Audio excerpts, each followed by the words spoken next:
Hello, welcome to Statify India. पिछले episode में हमने काफ़ी सारी चीज़ों के बारे में डिस्कस किया था। काफ़ी सारी ऐसी हिमालयन मिस्ट्रीज़ के बारे में हमने डिस्कस किया था।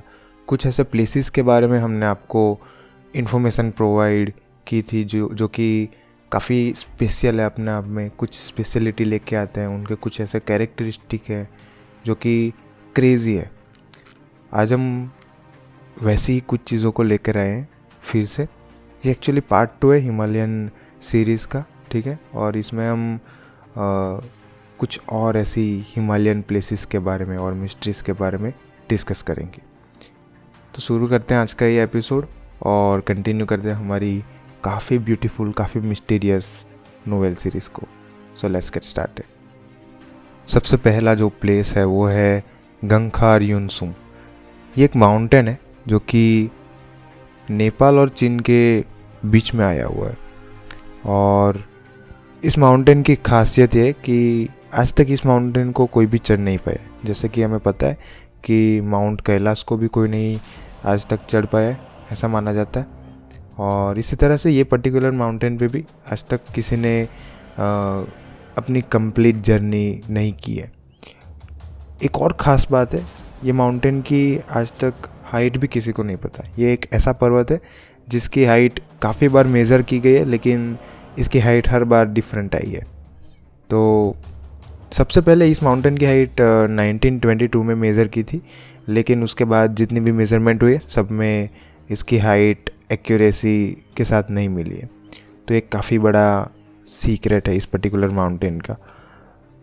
काफ़ी सारे साल हो गए यहाँ पे, काफ़ी लोगों ने आके इस पर्टिकुलर माउंटेन को चढ़ने की ट्राई की, लेकिन वो काफ़ी बुरी तरह से फेल रहे हैं। यहाँ पे काफ़ी सारी डेथ्स भी हुई है। और इस पर्टिकुलर माउंटेन का देखा जाए तो पास्ट काफ़ी ख़राब भी रहा है। एक और चीज़ है, इस माउंटेन के पर्टिकुलर लोकेशन भी किसी को नहीं पता। ऐसा माना जाता है कि ये माउंटेन अपनी लोकेशन को चेंज करता रहता है और लोकल्स का मानना है कि ये माउंटेन हॉन्टेड है या फिर ये कुछ भी इसका कुछ अलग रीज़न देते हैं रिलीजियसली। तो ये सारी चीज़ें पॉपुलर है इस माउंटेन के बारे में। और ज़्यादा कुछ तो नहीं, लेकिन ये पर्टिकुलर माउंटेन अपने साथ एक ऐसी मिस्ट्री लेकर आता है। तो हमने सोचा कि इस पर्टिकुलर माउंटेन के बारे में तो लोगों को पता ही होना चाहिए, और इसीलिए हमने इस प्लेस को अपनी पॉडकास्ट की लिस्ट में ऐड करना सही समझा। ये माउंटेन की मिस्ट्री को आज तक कोई भी सॉल्व नहीं कर पाया है, क्योंकि इसकी हाइट के साथ साथ इसकी लोकेशन भी काफ़ी अननेचुरल है। और यही सारी चीज़ें हैं जो कि इस माउंटेन को स्पेशल बनाती है। लोकल्स ने और भी काफ़ी सारी चीज़ों को क्लेम किया है ये माउंटेन के बारे में। लोगों का मानना है कि यहाँ पे उन्होंने यतीस को भी देखा था, कुछ अनएक्सप्लेन्ड लाइट्स को भी देखा था, कुछ ऐसी स्ट्रेंज नॉइज़ेस को भी उन्होंने सुना था। और काफ़ी सारे लोग यहाँ पे लापता भी हो चुके हैं। तो इस माउंटेन का पास्ट काफ़ी ज़्यादा स्ट्रेंज रहा है, मिस्ट्रीज से भरपूर रहा है, और ये माउंटेन अपने आप में काफ़ी ख़ास है। मूव करते हैं हमारे नेक्स्ट पॉइंट की ओर, जिसका नाम है पारो तक्संग। ये एक प्लेस का नाम है, ठीक है। और ये प्लेस द टाइगर्स नेस्ट से भी काफ़ी पॉपुलर है, इस नेम से भी काफ़ी ज़्यादा जाना जाता है। इसको इस नाम से क्यों जाना जाता है इसके बारे में भी आपको पता चलेगा, और ये सारी चीज़ों के बारे में हम थोड़ा सा डिस्कस करेंगे। ये प्लेस एक्चुअली एक बिल्डिंग से भरा हुआ प्लेस है। यहाँ पे कुछ स्ट्रक्चर बनाया गया है, और ये स्ट्रक्चर जो भी है वो 1692 में बनाया गया था। तो इससे भी हमें पता चलता है कि ये काफ़ी पुराना है। इतना भी पुराना नहीं है, लेकिन हाँ कुछ अपने आप में खासियत तो रखता ही होगा ये, क्योंकि इतना अच्छा खासा पुराना है। ये प्लेस क्यों पॉपुलर है इसके बारे में थोड़ा सा डिस्कस करते हैं। तो एक्चुअली ये जब बिल्ट हुआ था उससे पहले की ये बात है। यहाँ पे एक गुरु थे पद्मसंभव, उन्होंने मेडिटेशन किया था। और एक स्टोरी काफ़ी पॉपुलर है इस पर्टिकुलर प्लेस के बारे में कि जो भी गुरु थे पद्मसंभव वो एक्चुअली उड़ के या इस प्लेस पे एंटर हुए थे। तो ये चीज़ इस प्लेस को यूनिक बनाती है। एंड ऑल्सो उन्होंने जब मेडिटेशन को कंप्लीट किया था तो जो भी प्रोसेस थी उन्होंने कंप्लीट मेडिटेशन को किसी एक पर्टिकुलर टाइगर पे बैठ के किया था। तो इसी की वजह से इसको द टाइगर नेस्ट से भी जाना जाता है। तो इस तरह से ये पर्टिकुलर प्लेस पॉपुलर है। और भी काफ़ी सारी इसकी ख़ास बात है जो कि आपको नेक्स्ट 2 to 3 मिनट में पता चल रही होगी। स्टोरी में हमें ये भी बताया जाता है कि जो भी गुरु थे उन्होंने 3 साल 3 महीने 3 वीक्स एंड 3 दिनों के लिए पर्टिकुलरली मेडिटेशन किया था। तो ये काफ़ी इंटरेस्टिंग चीज़ है इसके बारे में, और ये चीज़ें इस पर्टिकुलर प्लेस को ख़ास बनाती है। ऑल्सो यहाँ पे ट्रांसपोर्टेशन काफ़ी हार्ड है, मतलब कि इस पर्टिकुलर प्लेस पे जाने के लिए आपको काफ़ी हैवी ट्रांसपोर्टेशन मोड का इस्तेमाल करना पड़ेगा, क्योंकि यहाँ पे क्लाइंब करना काफ़ी मुश्किल है। या तो आप हेलीकॉप्टर से जा सकते हो, ऐसा वैसा सब सीन है। और उस टाइम में तो पर्टिकुलरली कोई इंसान वहाँ पे जा सके ऐसा ऑलमोस्ट इम्पॉसिबल है। तो स्टोरी जिस तरह से हमें सजेस्ट करती है कि गुरु पद्मसंभव ने यहाँ पे उड़ के एंट्री की थी, तो वो चीज़ शायद से यहाँ पे सच भी हो सकती है। तो इस तरह से इसकी कुछ स्टोरीज़ है और यही इस पर्टिकुलर प्लेस की ख़ास बात थी। ज़्यादा कुछ है नहीं इसके बारे में कहने को, लेकिन हाँ, ये एक मोनेस्ट्री एरिया है और काफ़ी ज़्यादा पवित्र है अपने आप में, क्योंकि यहाँ पे काफ़ी हैवी मेडिटेशन किया गया है। बढ़ते हैं हमारे नेक्स्ट टॉपिक की ओर, कंटिन्यू करते हैं हमारे हिमालयाज़ के मिस्ट्रीज़ के बारे में। And let's move to another point. देखो, इंसान पृथ्वी पे आए काफ़ी साल हो गए हैं। हमने यहीं पे रह के इवोल्यूट किया है। हम पहले आदि मानव थे और फिर वहाँ से हमारा कुछ इवोल्यूशन हुआ, और उसके बाद हम जो भी आज है वो आज यहाँ पे एग्जिस्ट करते हैं।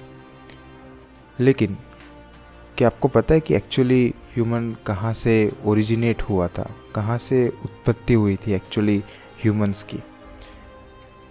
ऐसा माना जाता है कि हिमालयाज़ वो प्लेस है जहाँ से एक्चुअली इंसान ने पहला जन्म लिया था। ऐसा इसलिए है क्योंकि ये साइंटिफिकली भी प्रूवन है। ये रिलीजियसली तो प्रूवन है ही, लेकिन उसके साथ साथ ये साइंटिफिकली भी काफ़ी हद तक प्रूवन है। दुनिया में आप कहीं पे भी ढूंढ लो, सबसे ज़्यादा ओल्ड फॉसिल्स आपको हिमालयाज़ में मिलेंगी। और जितनी भी फॉसिल्स हिमालयाज़ में से मिले वो सबसे ज़्यादा ओल्ड के साथ साथ काफ़ी ज़्यादा सिमिलरिटी बताती है कि इंसान यहीं से ही जन्मा हो सकता है। तो ये काफ़ी बड़ा एक प्रूफ है कि ह्यूमंस जो है वो काफ़ी हद तक ऐसे चांसेस है कि हिमालय से ओरिजिनेट हुए होंगे। और भी अगर हम उनका एनवायरनमेंट देखें, हिमालयाज़ का एनवायरनमेंट ऐसा है जहाँ पे आपको कॉमनली खाया जाने वाला फ्रूट्स या फिर आपको ऐसी मेडिसिन्स और सारी चीज़ें आपको मिल जाती है। ठीक है, काफ़ी सारे ऐसे हर्बल्स वहाँ पे मिलते हैं। एनवायरनमेंट उसका काफ़ी ज़्यादा ह्यूमन फ्रेंडली है। हाँ, लेकिन मानते हैं कुछ वहाँ पे काफ़ी ज़्यादा कोल्ड है, सीवियर कोल्ड है, ऐसी सब सिचुएशन है, लेकिन फिर भी वहाँ पे अगर किसी इंसान को सर्वाइव करना है तो वो कर सकता है। ये पॉसिबल है वो पर्टिकुलर प्लेस के लिए, और काफ़ी ज़्यादा सफिशिएंट क्वांटिटी में वहाँ पे आपको सारी चीज़ें मिल जाएंगी।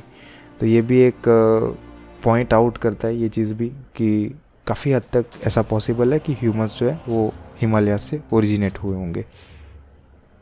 देखो, इन फॉसिल्स से हमें ये चीज़ तो एकदम कंफर्म नहीं पता चलती कि ह्यूमंस यहीं से ही ओरिजिनेट हुए होंगे, लेकिन ये काफ़ी हद तक पॉसिबल है कि इंसान जो है उनका फर्स्ट जन्म हिमालयाज़ में हुआ हो सकता है। ठीक है, तो ये चीज़ एक मिथ है अपने आप में, ये फैक्ट नहीं है। 50-50 चांस है, ये चीज़ सच भी हो सकती है और झूठ भी हो सकती है।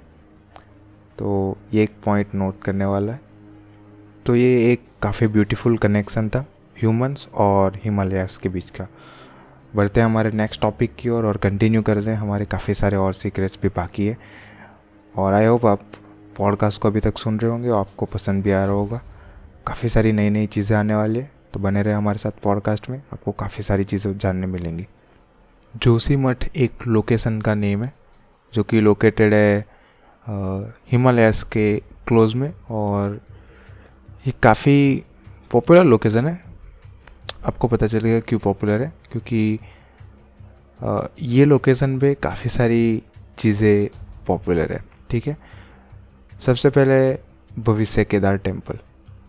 तो ऐसा माना जाता है कि एक टाइम आएगा जब केदारनाथ का जो भी टेम्पल है वो अपने आप में डिसअपियर हो जाएगा, गायब हो जाएगा, और उसके बाद ये भविष्य केदार टेम्पल अपने आप में ही उत्पन्न होगा, प्रकट होगा, ऐसा माना जाता है। ये काफ़ी ज़्यादा क्लोज है इस पर्टिकुलर लोकेशन से, और माना जाता है कि ये फ्यूचर में पॉसिबल है, क्योंकि ये थोड़ा सा साइंटिफिकली भी प्रूवन है। कुछ ऐसी वेदर कंडीशंस आ सकती है जिससे कि केदारनाथ का जो भी टेम्पल है वो डैमेज हो सकता है। और इस पर्टिकुलर टेम्पल के लिए ऐसा माना जाता है कि यहाँ पे आपको शिवलिंग मिलेगा और काफ़ी सारे वेपन्स मिलेंगे जो कि पांडवों ने रखे थे, क्योंकि पांडव जब भी हिमालयास पे क्लाइम करने वाले थे तब उन्होंने सारे के सारे अपने वेपन्स जो भी थे, जो भी टूल्स थे, वो सब उन्होंने छोड़ दिए थे। तो वो जो भी छोड़े थे वो इस पर्टिकुलर प्लेस पे छोड़े थे, ऐसा माना जाता है। तो ये एक प्लेस के बारे में चीज़ है, यहाँ पे ये एक मान्यता है।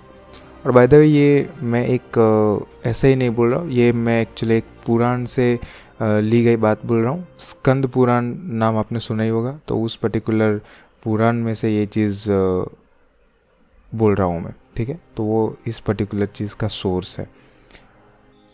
बात करते हैं आदि शंकराचार्य के बारे में, जिनका जन्म अराउंड जीसस क्राइस्ट के टाइम में ही हुआ था। ऐसा माना जाता है कि उन्होंने जोशीमठ नाम का जो भी लोकेशन है जिसके बारे में हम अभी बात कर रहे हैं, वहाँ पे आके इवेंचुअली मेडिटेट किया था, और उन्होंने इस मेडिटेशन से ज्योति प्राप्त की थी, और इसी की वजह से इसका ओरिजिनल नेम एक्चुअली ज्योतिर्मठ है, और वहाँ से इसका आज का पॉपुलर नेम जोशीमठ पड़ा हुआ है। तो ये इस लोकेशन की एक छोटी सी स्टोरी मैंने आपको सुनाई। ओके, ये तो था जोशीमठ। अब बात करते हैं ज्ञानगंज के बारे में।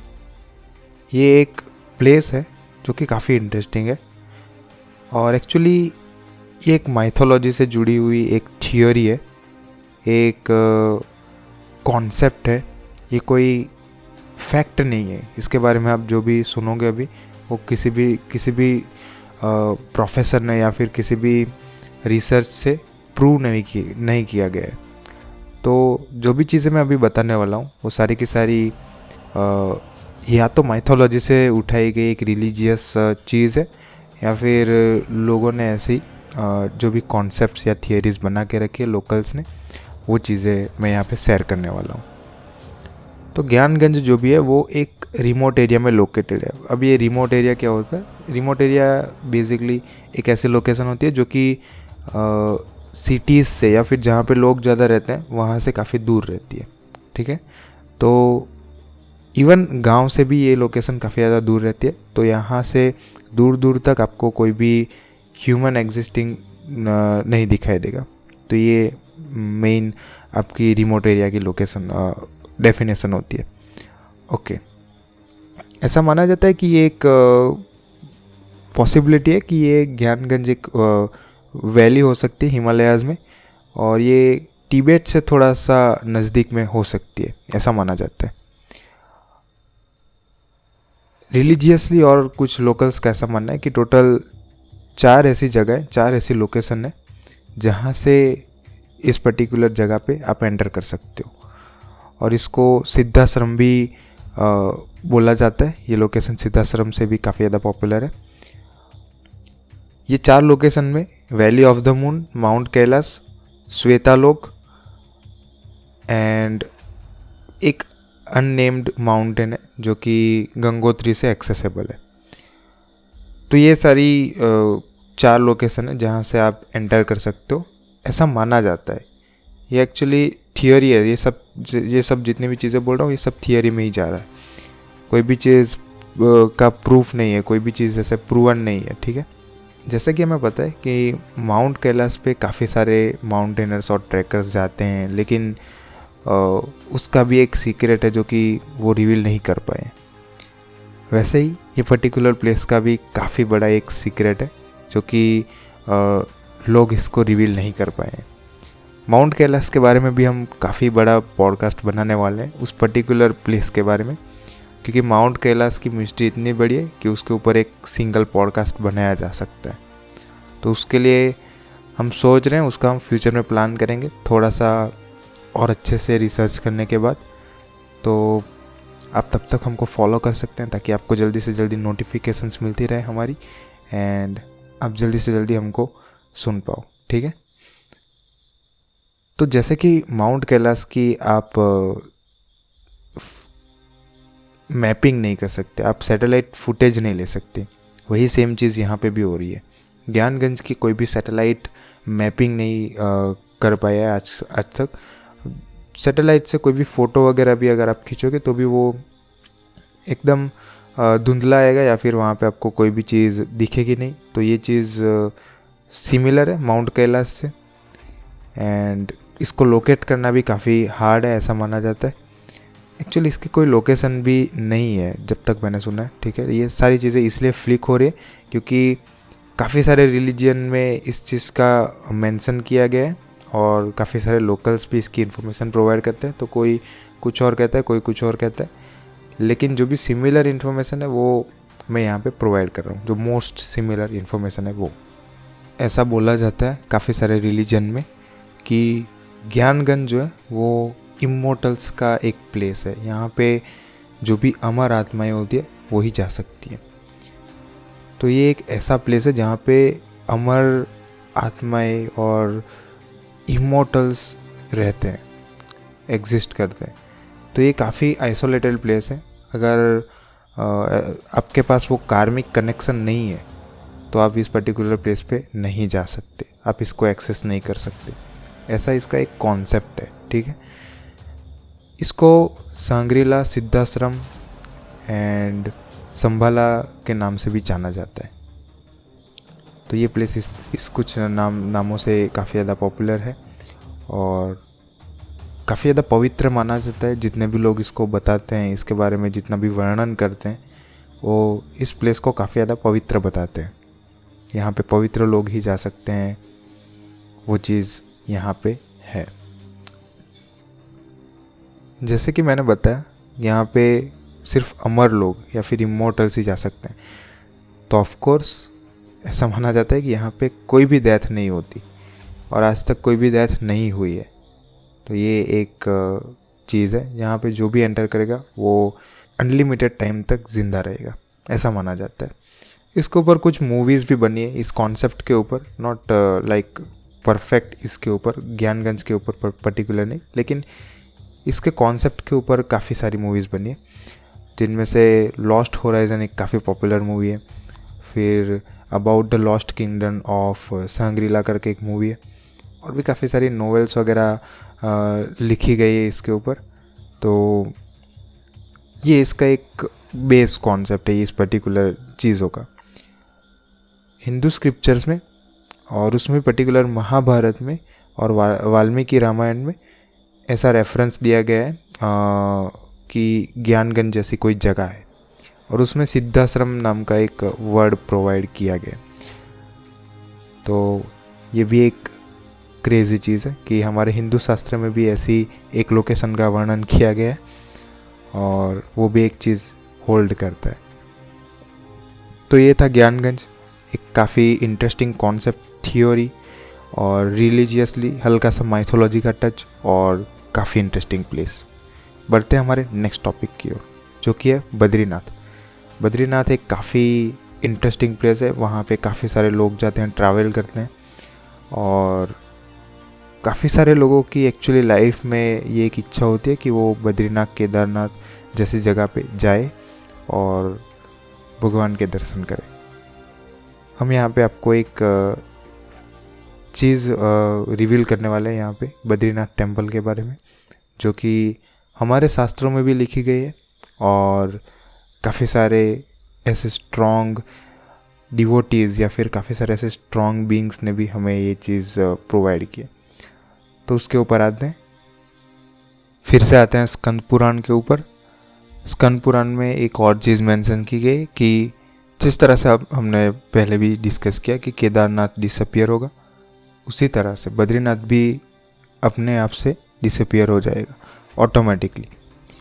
और उसके बाद दूसरा एक मंदिर उत्पन्न होगा जिसका नाम होगा भविष्य बद्री, और ये भी ऑटोमेटिकली अपने आप से बन जाएगा।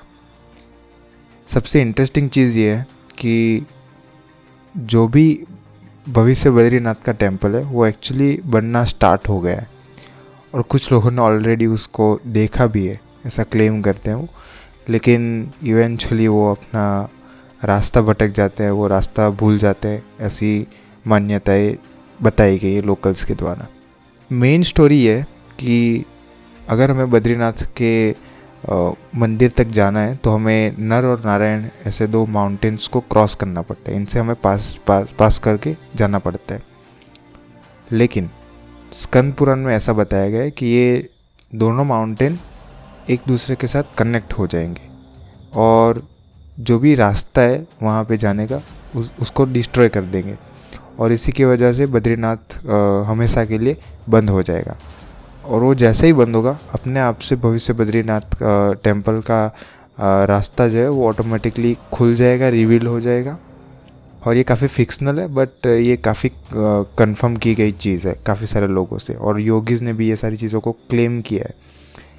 इवन अगर आप देखोगे ये चीज़ हमें भी सच लग सकती है, क्योंकि अगर आप देखोगे कि यहाँ पे क्लाइमेट चेंजेस वगैरह कुछ चीज़ें हो रही है, तो ये काफ़ी पॉसिबल है कि कुछ वेदर कंडीशंस की वजह से ऐसा कुछ हो जिससे कि नर और नारायण दोनों टेम्पल एक दूसरे के साथ अटैच हो जाए।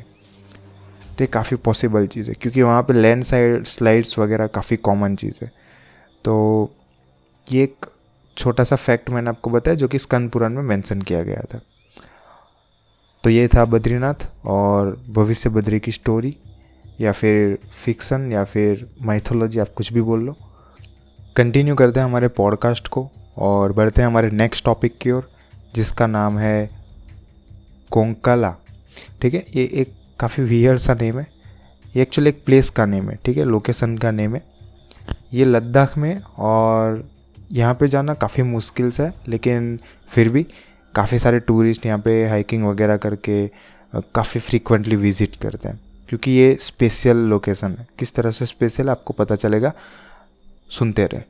ठीक है, इंटरेस्टिंग चीज़ यहाँ पे ये है कि काफ़ी सारे लोगों ने यहाँ पे ऐसा क्लेम किया है कि उन्होंने एलियन स्पेसशिप जैसी कुछ चीज़ों को यहाँ पे देखा है। काफ़ी सारे स्ट्रेंज नॉइज़ेस वगैरह भी यहाँ पे सुनाई दी गई। और इवन ये सिर्फ लोकल्स का नहीं मानना, ठीक है, ये सिर्फ इंडियन लोगों का नहीं कहना, इवन काफ़ी सारे फॉरेनर्स ने भी ये चीज़ क्लेम किया, जो कि इस प्लेस को काफ़ी स्ट्रेंज बनाती है, अपने आप में एक यूनिक क्वालिटी प्रोवाइड करती है। और यहाँ पे ये चीज़ इतनी कॉमन है, इतना ज़्यादा यहाँ पे लोगों ने क्लेम किया है, इसकी वजह से इस प्लेस का नाम इंडियन एरिया 51 भी पड़ गया है। ठीक है, तो ये इंडियन एरिया 51 के नाम से भी काफ़ी ज़्यादा पॉपुलर है। काफ़ी सारे लोग ऐसा बोलते हैं कि यहाँ पे एलियन रहते हैं, लिव करते हैं, और काफ़ी बड़ी मिस्ट्री इस प्लेस के बारे में जो कि अभी भी सॉल्व नहीं हुई है। और ये 90s में कुछ स्टार्ट हुई थी ये चीज़ घूमना, और अभी तक यहाँ पे स्ट्रेंज एनकाउंटर्स होते हैं, और अभी भी आज के टाइम में भी लोग काफ़ी ज़्यादा ये चीज़ क्लेम करते हैं।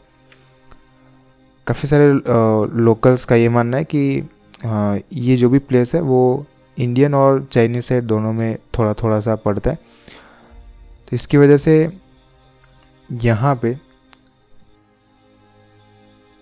दोनों कंट्री के लोकल्स ने ये चीज़ क्लेम की कि उन्होंने यूएफओज वगैरह को देखा है, काफ़ी सारी स्ट्रेंज लाइट्स और नॉइजेस वगैरह को भी सुना है।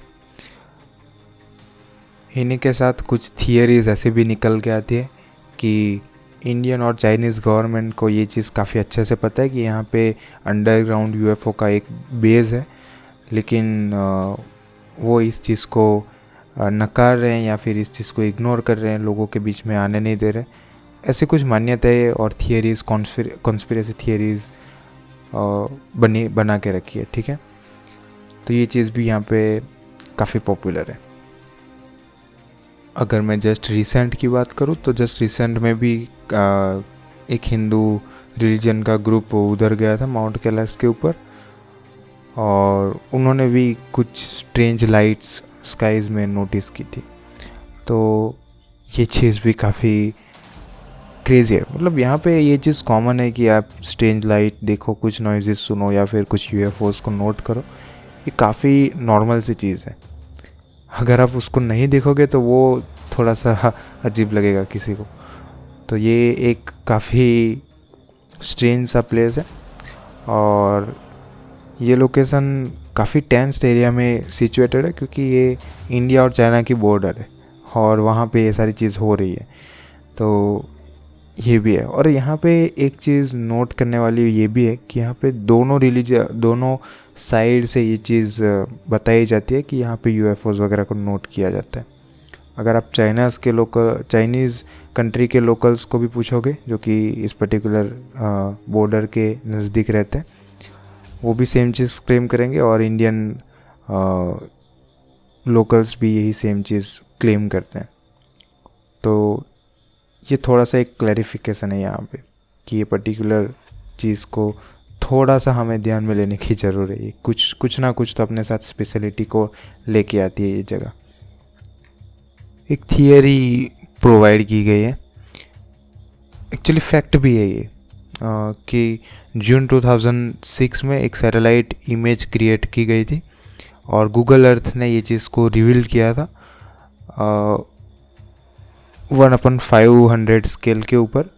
एक डिटेल टेरेन क्रिएट किया था, मॉडल क्रिएट किया था, और उससे चाइनीज़ साइड की जो भी बॉर्डर है वहाँ पे मॉडल ने काफ़ी सारी बिल्डिंग्स और कुछ मिलिट्री फैसिलिटी को बिल्ड करते हुए बताया था। ये चीज़ हमें सैटेलाइट में क्लियरली दिख जाती है।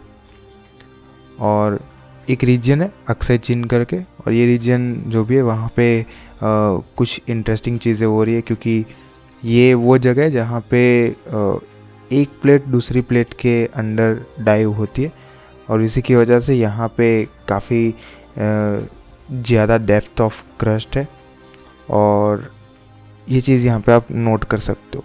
इसी की वजह से ये एक एक्स्ट्रा टेरेस्ट्रियल प्लेस भी है। यहाँ पे काफ़ी ज़्यादा प्रेजेंस वेल नाउन है ऐसी चीज़ों के बारे में, एलियंस वगैरह के बारे में। यहाँ पे ग्राउंड के अंदर काफ़ी सारे लोग ऐसा सोचते हैं कि यहाँ पे कुछ ना कुछ तो अवेलेबल है, और ये चीज़ ऐसी फिज़िकल और जियोमेट्री से भी हमें थोड़ा सा लगता है कि नहीं, ऐसी कुछ चीज़ें हो सकती हैं यहाँ पे। लेकिन जब ये सारी चीज़ों को बाहर लाया जाता है, बाहर लाने की कोशिश की जाती है, तब गवर्नमेंट इस चीज़ को पता नहीं क्यों इग्नोर करती है और उस चीज़ को सप्रेस करने की ट्राई करती है। काफ़ी सारे लोकल्स जब लोकल गवर्नमेंट के ऊपर जाते हैं और ये सारी चीज़ों को क्लेम करते हैं कि उन्होंने ऐसी कुछ चीज़ों को नोट किया है, तो गवर्नमेंट भी क्वाइट रहती है, वो चीज़ों को सप्रेस करती है, और इवन उनको भी बोलते हैं कि आप ये चीज़ भूल जाओ। तो पता नहीं क्यों इस पर्टिकुलर प्लेस में ऐसा क्यों है, लेकिन ये प्लेस में कुछ ना कुछ खासियत है, और शायद से फ्यूचर में यहाँ पे कुछ इंटरेस्टिंग चीज़ें रिवील हो। तो तब तक के लिए आप हमारे पॉडकास्ट सुन सकते हैं। तो ये था आज का नोवेल सीरीज़ का एपिसोड। आई होप आपको पसंद आया होगा। यहाँ पे हमारे दोनों एपिसोड कंप्लीट होते हैं सीक्रेट्स ऑफ हिमालयाज़ के, और आई होप आपको ये वाला एपिसोड भी पसंद आया होगा। अगर आपको पसंद आया तो आप हमें फॉलो कर सकते हैं। That's it for today, and I'm signing off from Statify India. Thank you.